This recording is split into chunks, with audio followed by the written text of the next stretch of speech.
talking about what makes you successful in life, relationships, and business. It's Jump, Pivot, and Roll with Shannon Stiles and Rachel Murphy.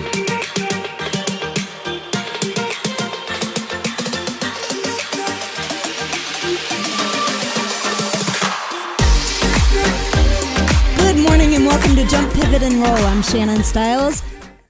And I'm Rachel Murphy. And with us today, I'm so honored to have this gentleman with us. It is my loving husband, Scott Stiles. Good morning, everybody. How's everybody doing this morning? How are you two lovely ladies doing this morning? I love what you guys have done with your podcast. It seems like it's growing week in, week out, and congratulations to both of you. Thank you, Scott, very much. Thanks. You know what? It's been awesome. We're a little bit humbled by all of the great feedback that we've gotten. And here's what I've told you both from the start. It doesn't matter the views. It doesn't matter with your comments. What matters is if you touch one person. That's right. Then you made a difference. And that's all that matters, especially in today's society and world. It truly means a lot. If you just reach that one person a day, you've made a difference. I agree. And thank you, Scott, very much. So we're just wrapping up some episodes on fear. And in addition to that, we're going into the next series, which we're going to talk about feeling guilty and guilt. And I thought that you would be the perfect guest to come on because you've really dealt with a lot of this, especially since when I started my personal development, my personal growth journey. Hated it. Yeah. I mean, you were not on board. I despised you. And why is that? It was because I felt like part of me was losing you. Mm-hmm. And I felt like we were in a really good, I felt like I wasn't enough. I felt like you were looking for more.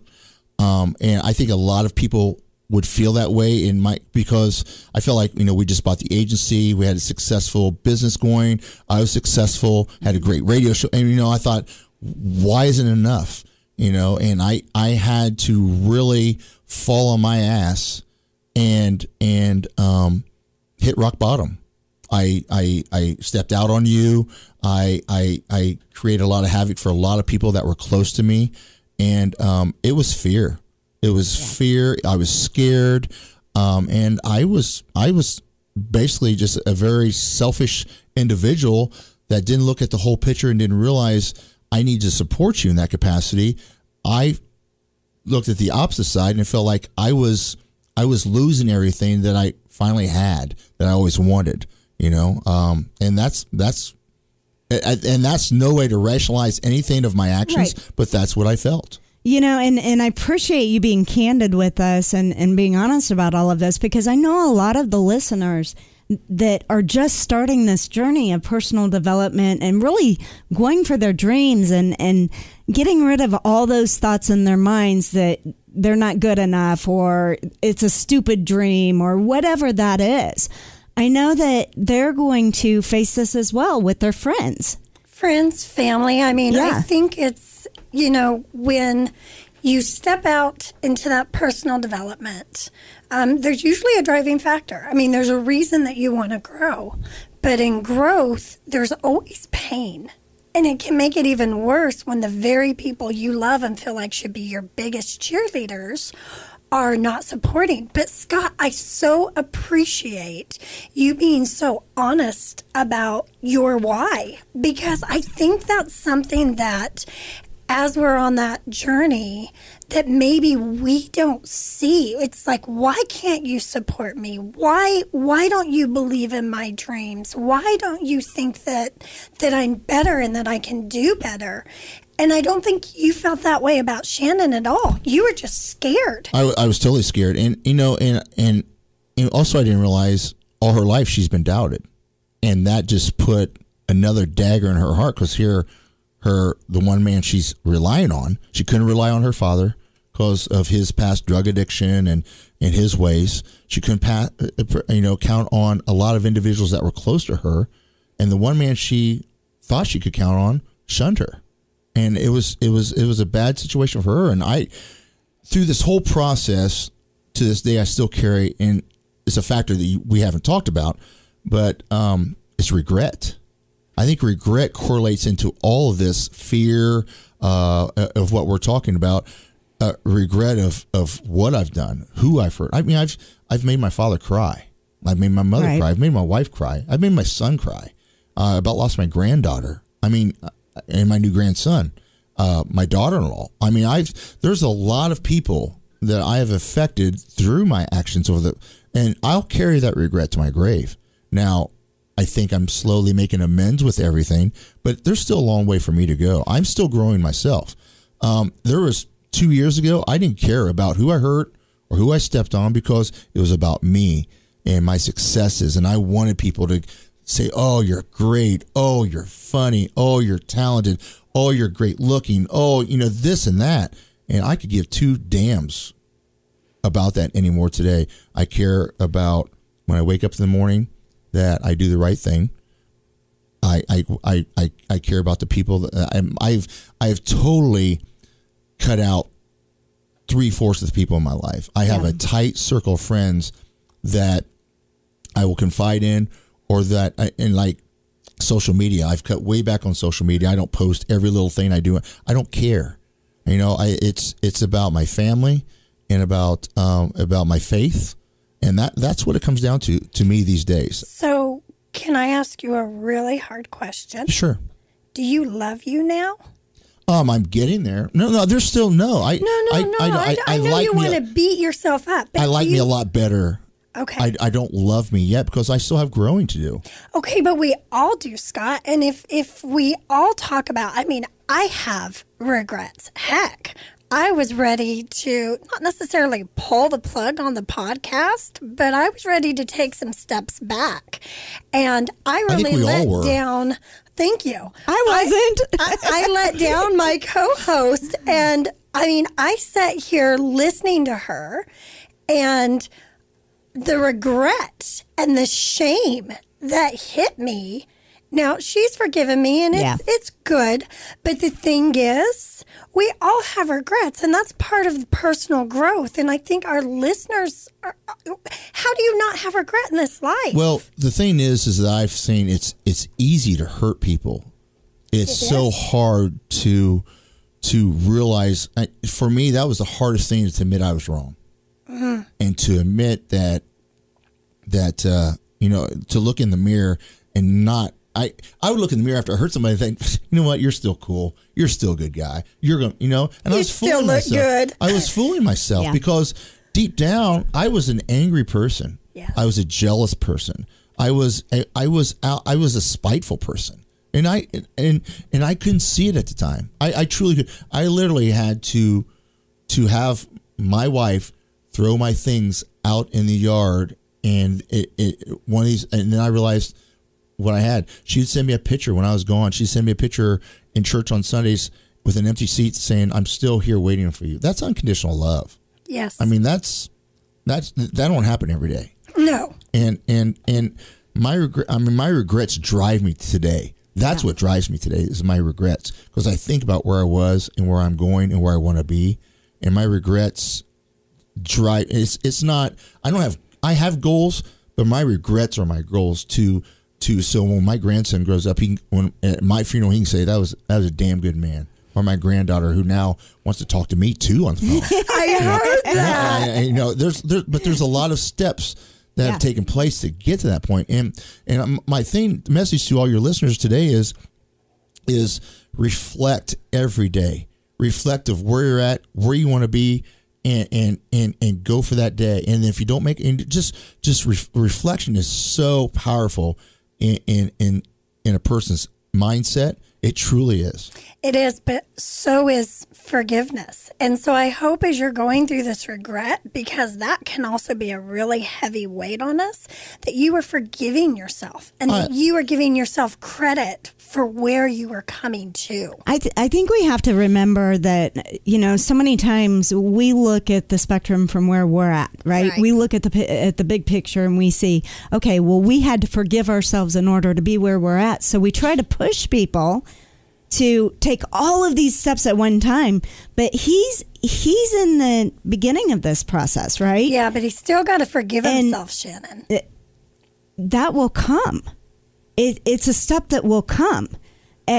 he had to recognize. I mean, it's just like an alcoholic. You've got to recognize that there's a problem first and come out of denial. You take step 2, which is blah blah blah, and then you take those steps, right? I mean, you're talking to a guy that made a therapist quit.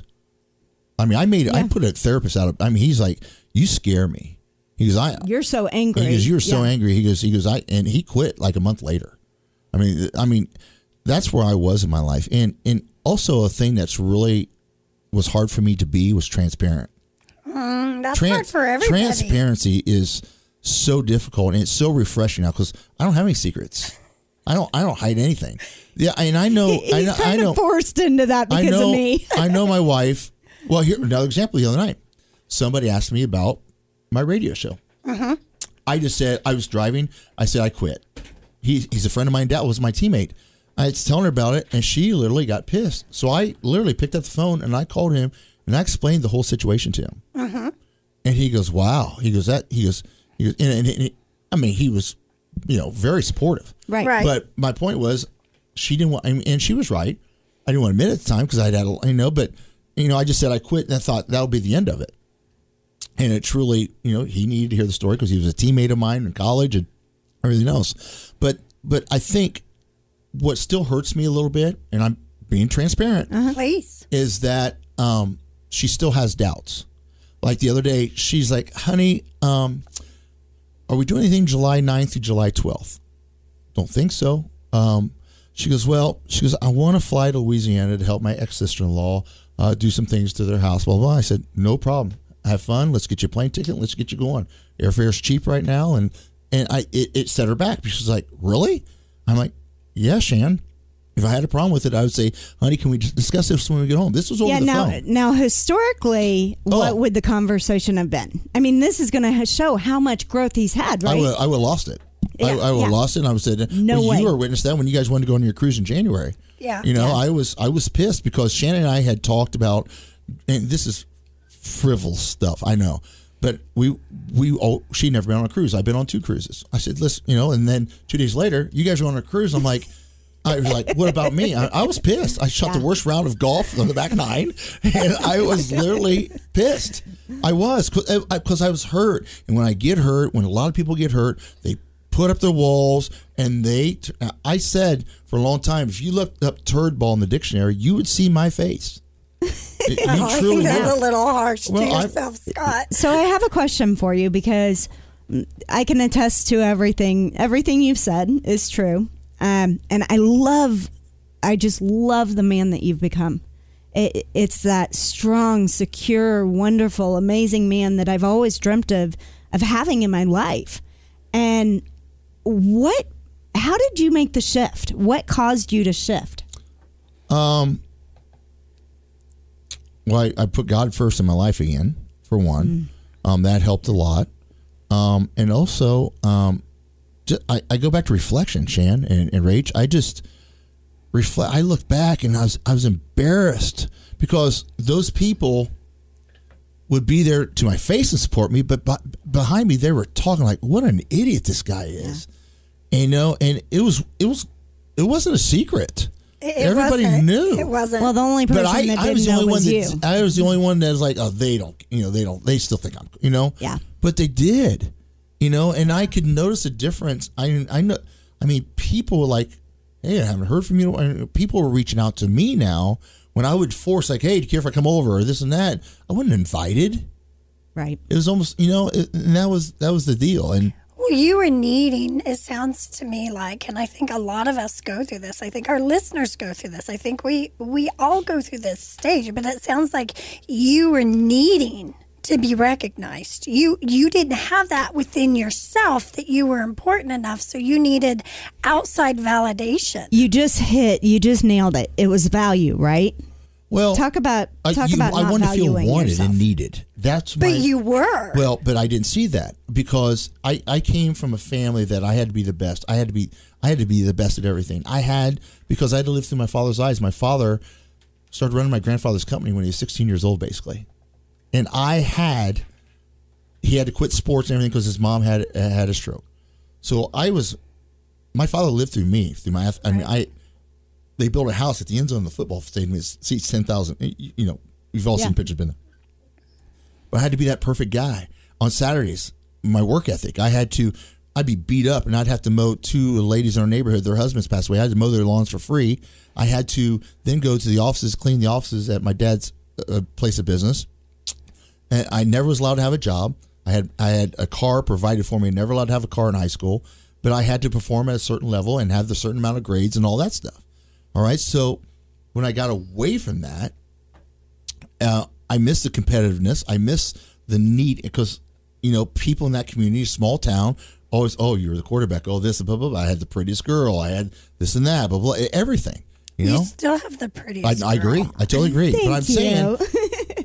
my point is there was a lot of stuff handed to me because of who I was. Right. Yeah. And that related over, and look, I went through job after job for a period of time because I felt like I was either getting mistreated or I deserved more, blah, blah, blah. I didn't work for it.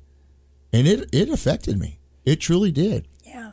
And I went through a marriage like that. You know, I did. I wasn't a good dad. I was a terrible dad at times. Terrible dad. But when I got back into coaching and everything else, I thrived at that. But yeah, I was a terrible family man. But I could recruit my ass off. I could sell an Eskimo ice. You could sell anything. Yeah, I could. Yeah. And that was my downfall, because everybody in the boosters and all the school faculty, oh, he's the best thing we ever had, blah, blah, blah. You know, so I'm riding that, right? I mean,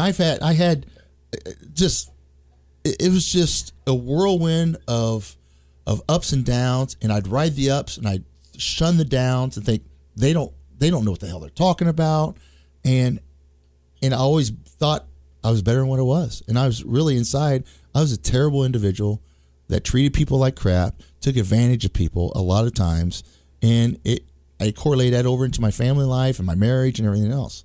Who knew this was going to be a therapy session? So how afraid were you to make that shift? I wasn't afraid. I was because I had no other options.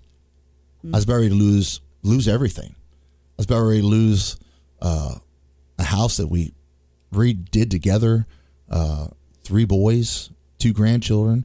My mom looked me in the eyes, crying in the driveway, saying, "If you lose her, I'm done with you."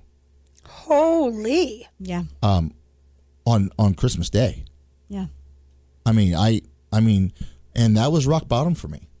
And that was just 6, 7 months ago. Yeah.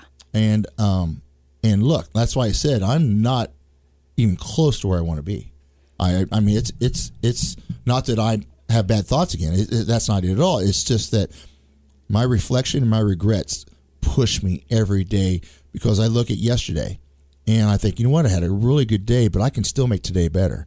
I have a full day today after I leave this deal here today. Mm-hmm. I have a full day, but we're serving early, and then I'm going to do my thing that I love to do and announce some races.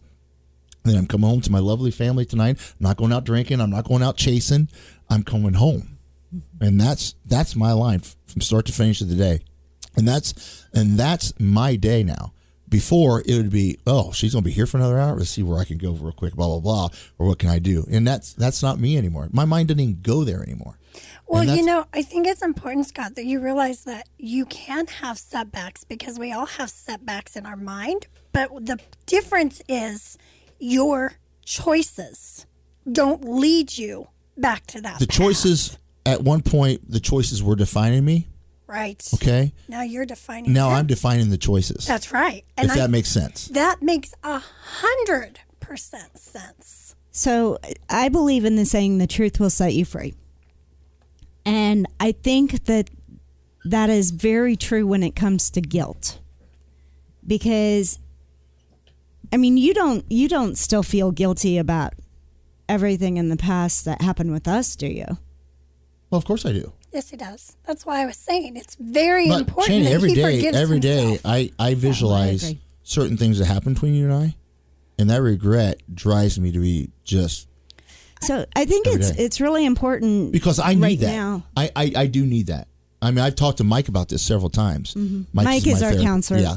But I've talked to Mike about this several times. Is that, you know, everybody needs a motivation. Everybody needs something to make them you know, and I've really put this as my level. It's not, I still have goals, believe me. I still have things I want to do and accomplish in my life before I leave this earth, which, you know, every day I'm thankful I get to wake up and do it again. But my point is that my goals I set to drive me, but my regrets push me, if that makes sense. Yeah. My regrets push me to be better. My regrets and doubters push me to reach higher than what I did yesterday. They push you to obtain your legacy and to create your legacy. You know, and that's another thing I want to talk about.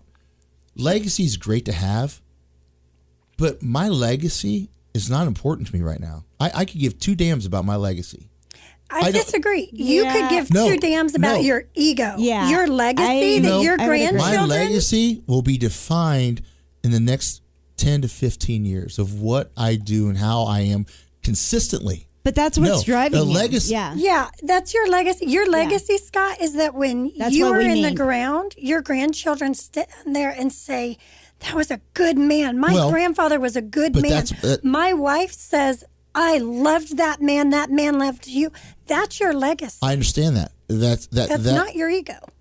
The ego used to think legacy was, all these sports people are going to see me. But your legacy has become who you want to be are. a good man. No, I get that. Yeah. My point is, though, is I still have a lot of legacy left to build. We all do. Yeah. That's my point. Do. My legacy is not developed yet. Well, what the story you want to leave behind isn't done. It started. But Scott, if something were to happen to you tomorrow and Shannon were just there'd be people show up. See, well, no. Thank God. No. I'm just joking. My point is Shannon would end her life with you knowing that you were becoming the man she always saw in you. Yeah. That is still going to be your legacy if something happened tomorrow. Now, it doesn't mean you can't improve upon it and leave a bigger story. Now, we're going to have to take a break right here. We have to hear a word from our sponsors. When we come back, we're going to dive in more about guilt and how it holds you back. And we're going to talk a little bit about legacies also. You're listening to Jump, Pivot, and Roll. We'll be back in just a moment. The Jump, Pivot, and Roll podcast is brought to you in part by the Shannon Stiles Allstate Insurance Agency. Just as you take that next step in life, you need to take that next step in protecting yourself, your car, your home, and your family. Reach out to Shannon at 316-773-9864 or shoot her an email at sstiles@allstate.com. Also by Simplify My Life ICT. Is your life cluttered? Do you need help with organization? Rachel Murphy can help. Check out Rachel's services online at simplifymylifeict.com or reach out to Rachel at simplifymylifeict@gmail.com. To keep up with the Jump, Pivot, and Roll podcast, make sure to follow them on their Facebook page. Just go to facebook.com/Jump, Pivot, and Roll. There you can find content, podcasts of the show, discussions with Rachel and Shannon, and more. Plus, make sure to subscribe to the podcast on any of your favorite podcasting sites, from iTunes and Spotify, Google Play to TuneIn, and right on their Podbean site at jumppivotandroll.podbean.com. And for all the exclusive content, make sure to become a VIP member on their Patreon site. Just go to patreon.com/Jump, Pivot, and Roll.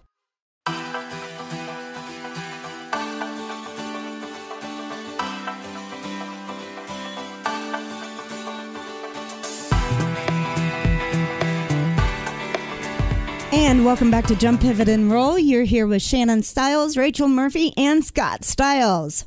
And we're going to take a quick break just to thank one of our listeners and share this review. She says, I'm enjoying listening to the conversation between Shannon and Rachel. They're real, down to earth, relatable, and inspiring. Thank you so much for that review. We just want you to know we really appreciate you and all of our listeners. And we'd appreciate all of the listeners to make reviews also. Absolutely. So we're talking to my husband today, which I don't know if you'll agree, but at one point used to be a narcissist. And that's a scary word. However, I can say that now because he has made that shift. And it's been an amazing journey to watch this. And it wasn't that long ago. But I do want to talk about the fear of seeing your own value, because there used to be a time that you would work 24/7 for very, very small amount of money. And it used to really upset me. How scary was that to just know what you're worth and stand up for yourself? Well, I would, I didn't see, I was doing what I wanted to do. So it didn't, there were some things I would have done probably for free. And, and then once I was away from home a lot doing this, and Shannon's like, you realize how much time you're committing to them, but you're not committing to us. And as a family, as a married, and that time, which I didn't see at the time, was more valuable than anything because we were newly married. We were trying to grow, and I didn't see it. And, I went back to those people later on. I was like, I'm not doing this anymore for this. And they're like, oh, what do you need? I'm like, wow, this works. It Wow. does. And then when I switched jobs, I had a company offer me 3 times of what I was making, if not more. Yeah. And I didn't want to do it. I was scared. I was hesitant. And she was like, are you kidding me? This could make a world of difference for you, and it's going to allow you to grow. And it was an industry I was in 10 years ago, and I wasn't, things had changed. And so I was like, man, I'm a little scared to jump back into this deal again. And I prayed about it. And finally I was like, I'm going to, and the job I did have, I had to let them know I was stepping down, which I worked for friends. And so that kind of upset them a little bit. And I was back in the position where I didn't want to hurt anybody's feelings, and would be perfect to everybody, instead of looking out for me or looking out for my family, what mattered. I didn't. I put all that aside because this other job, I could leave at noon. I was playing golf every day at 1:00. And it also fed your ego, did it not? Oh, it did. Totally did. Yeah. And we were traveling a lot, and all that stuff. And when I made the decision, I was angry with Shannon for a while. I took it out on Shannon because I was like, this isn't really my comfort zone. That was my comfort zone. I'm actually going to, and now we joke about because it's my big boy job. Right, right. I remember her saying that. He's got a big boy job, and I thought, oh, that's harsh. Yeah, but we still joke about true. it today because when the thing happened with the radio show, everybody thought that was my main job, and everybody's like, are you okay? I'm like, yeah, I got a big boy job, and they're like, big boy job, but that was our term we used. Which, for the listeners, what happened on the radio show was Scott stated his opinion, which was based on facts. It was. Someone didn't like that opinion, and they held it over the station's head, and they kind of forced their hand to let him go. Suspended me from the show. Yeah. But, that was a hobby. That's something that you loved to do. I've done it for either in TV or radio for 20 years. So looking back, even though you were very upset with me when I was very angry, kind of pushed you into seeing your own value and your worth. Looking back, would you do it different if you could? Absolutely. How would you do it different? I would have. First of all, not done so many events to make it like, look at the money I have now. If I do 20 of it now, I do 2 events and make twice as much as doing 20. And, I look back now, I'm like, what an idiot. I was going 7 days a week, 15, 16 hours a day, and I'd bring this wad of cash and say, here you go. Look, what do you think of me now? And now I do 2. And I'm like, and there's no more. What do you think of me now? Now it's let's go do something fun, right? Yeah. I mean, it and changes that was everything. another thing. I would hide it. I would store it, here and there, so I could go do my thing. And now, I mean, when I was doing that, I just here you go, Shan, and now Shannon gets an allowance. Yeah. But no, and boy, does she spend it. But it's just, I do. It was totally, And I credit Shannon a lot, and and you as well. I've leaned on you in the past over that. I appreciate that as well. When we were having issues, and I will say this: fear, being scared, of losing something you really cherish, is a tough thing. I mean, it is a tough thing. Whether somebody's dying. And that's basically what, back then, I felt like I was dying inside because I was losing. I was scared to have to start over again. I was scared that she was going to find somebody better than what she had by doing these things. And I'm just being real. And a lot of people in my shoes today do the same thing. Yeah, they truly do. They don't know how to handle that. Instead of rising up and being the best person you can be and being there for the ride and the journey, they shun that person and they ridicule that person and they paint that person in the spot. They paint that person bad to their friends, like, oh, you won't believe what she's doing.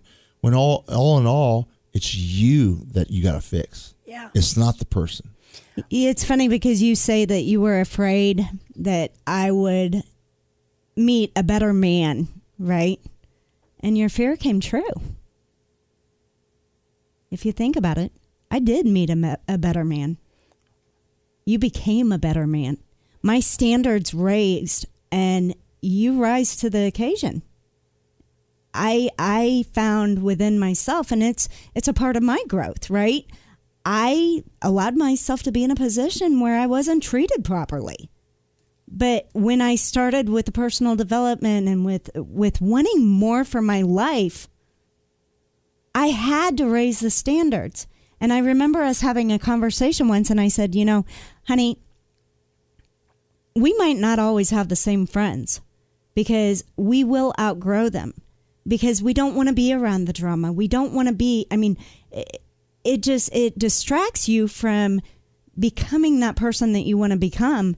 And I applaud you for stepping up and becoming that man. So sometimes your fears can turn out better for you. Well, and I think that's one of the things that we have to look at, because fear can own us. And Scott, fear owns you. Yeah. It owns you. Isn't it like the little boy going off the high dive for the first time? Yeah. His fear of shuffling and looking back, and you know what I'm saying? Yeah. And I don't know if that's a good analogy or not. Oh, sure it is. But I'll never forget that. Yeah, because you wanted everybody to see you on the high dive. Yeah, like, you look at were me, look on at me. it, right? And then now all eyes are on you and think, oh, crap. Now I have to jump. Now I have to jump. Right. Yeah. What if I splat? What if I get a belly burn? What if I Or what if I have to drown? come back down the ladder and can't do it? Right. You're going to be ridiculed. Oh, absolutely. Yeah. And Yeah, that's that's not a just great a little analogy. boy thing. That's a girl thing, too, because Yeah. I've been on that high dive, So how do you guys handle your fears?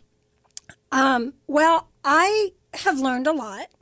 And Scott, like you, I haven't made some of the same life choices that you have, but I have regrets, and I've done things wrong. And I've let people down, and I've hurt people I love dearly, and I've been hurt. But what I learned how to do is look at my fear as my opportunity for growth. Because, in this stage of my life, I am all about becoming the best person that I can be. I'm not about doing. I'm not about being seen. I don't care who sees me anymore. You see me, you like me? Great. I'm so glad you're here. You don't? I don't care, because you aren't who I'm doing things for. I'm who I'm doing things for. And I don't mean that in a selfish way. I mean that in, I want to leave every space and every person that I come into contact with better than I found it. That is who I want to become. That is who I want to be. So when I am faced with a situation that scares the bejeebus out of me, and perfection is a struggle for me like ego was for you. Perfection stops me. What if I don't do it perfect? What if nobody shows up? That's ego. But it's still one of those things I struggle with. And now I look at it, what if I don't do it? Yeah. What if I don't accomplish it? So I look at fear as, okay, this is going to be painful. I might belly flop, but I also might have the greatest moment flying from the board to the water. And for that moment, I just get to feel free. And that's enough. And it's not always easy. Believe me, it's not always easy, especially if I feel like I might let somebody else down. But fear means something great is about to happen. So I'm a little bit different. I have fear all the time, and I embrace it, and I let it go. I turn it over to God, and I live by the saying, I can do all things through Christ who strengthens me. I know this. I've also learned that everything in life happens for you, not to you. Therefore, even if I go into something and I fail, it's okay because I know there's a lesson in it that I had to learn. Absolutely. And that makes it okay. A lot of times, I think the hardest thing for me is fear of losing people. And I really had to overcome that, especially when it comes to family, because I love my family so much. But you're such a family person. I am. And I love my family, and I want everything to be okay. Even when you've been shunned, you've been there to help them when need for moving or a sickness or just anything. I'll give you credit for that. And that's how I face it. You know what? It is what it is when it's not good. And when there's an opportunity, I show up and I be myself. That's it. And that's how I face fear. You don't let the other people affect who you are. You're still true to who you are. And that was not true for a long time, But I do have to point out that I've gotten to a point in my life where I like who I am. I love who I am. I love who I am. And I'm not afraid anymore because I have learned that, if somebody doesn't like something that I do, they're just not my people. They're not supposed to be in my life at that point in time. And that's okay. I don't care. They can have their opinion about me. And quite honestly, their opinion doesn't matter because it's none of my business what their opinion is. I knew I was not being home enough when I was out front one day, and I went back inside. I said, "When the neighbors get a dog?" And Shannon goes, 8 months ago. Oh goodness, God! and that was a sign for me, like I need to be home more. And only 8 months, honey. That's all right. I'm joking a little bit there, but it was kind of true. Well, yeah. So, Scott, if you could give advice to someone who's listening now, who might be, they might be exactly where you are. They might be where you were. Sorry, they might be somewhat of a narcissist, or they might be living that lie, thinking that, not seeing the truth. Right? What advice would you give them about facing themselves? Because it's very scary to face yourself. Well, fears, regret, you go through self-pity. I haven't even talked about that. There's a lot of things that are inside you every day that you fight. There's so many demons inside when you are in that position. You truly are. And you're almost like deflecting on a daily basis. And quite frankly, it wears you out. I'm sure you were exhausted. It wears you out to where at night your mind is spinning like, what's tomorrow going to bring? You're scared to get up. You're scared for the next day to start another day of the same patterns and everything else. You truly are. My thing is this, is either you shut it down for 3 days and you do a lot of self-reflection. You reach out to somebody in the professional industry that can that will not judge you, but you can get you got to cleanse, if that makes sense. You truly have to cleanse and get everything out. And you're going to cry, you're going to scream, you're going to cuss, you're going to want to punch somebody, and then you're going to need a hug. You're going to go through the just the gauntlet of emotions, and it's going to be tough. It truly is. And some people will not. They'll go back in their old patterns. Eventually they will, because that's just who they're designed to be. I was one of those guys. I was a pattern guy. You could always know I was a pattern guy, and you have to break those patterns. You truly do. But it all falls back on you. You have to initiate that. Until you do, all the people in the world can talk to you, and unless you have your mindset and you find out what's really important to you in life, you're not going to do it. You truly aren't. But there's going to come a day that you're going to wake up and you're going to be tired of living the way you do. You truly are. It just will wear you out. and then the doubt of what people believe that who you truly are. If you're any kind of human being at all, you care about what people think. I don't care. It's humanistic. Yeah. That's one of the traits of every human has. People can say, I don't care what people. You do. You do care what people think. I care what people think. I say I don't care, but I do care because I want people to think, you know what, this is a guy that I can trust. That's what I want now. Right. Before, I didn't want to be. I wanted just to be liked, but now I want to be the guy that they can trust, and that's totally different for me. I'm sorry, I'm getting teary, Scott. I'm so proud of you. Well, I thank just you. want to tell you that it's wonderful to see the guy that I knew existed. Yeah. Is actually sitting before me. Well, it's still a work in progress. We're all a work in progress. Yeah, but we are every day. But here's the thing, is that you have to know what's important, and especially at our age. I mean, I'm 54 years old. Oh, you're old. I am old. And but here's the thing. I feel better now than I have in the last 20 years of my life. Yeah. I truly do. It's not about all the appearance and everything anymore. It's about my soul and my heart.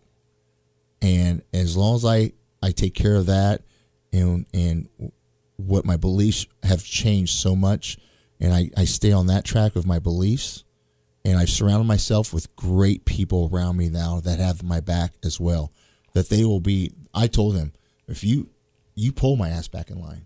Oh, I will. Or you shut it down. No, if I see something, I will pull you out so fast.